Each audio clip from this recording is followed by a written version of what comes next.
Now, you may have seen Pete before. He's joining us for a new Lawyers on Call segment. And so, Pete, for people who might not have heard what you've done before, tell us more about your prior judicial experience. Thank you, Kara.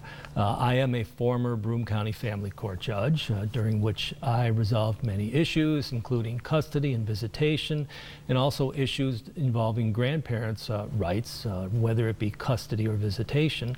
I'm also a former acting Supreme Court justice.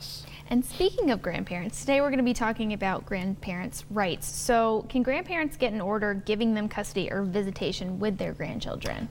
They can. And recently, in recent years, the legislature has expanded the rights that grandparents have.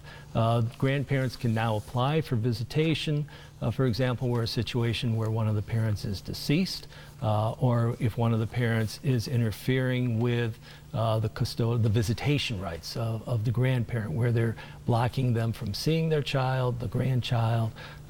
They can apply in that situation. So what does a grandparent have to do to get custody of their grandchild? The first step would be for actually completing the petition and submitting it to family court. That petition is then sent out to the parents or whoever has custody of the child, and then parents will be made in family court. For grandparents to get custody and or visitation, it's a two-pronged test. First, there has to be a showing, well, specifically for custody, a showing of extraordinary circumstances.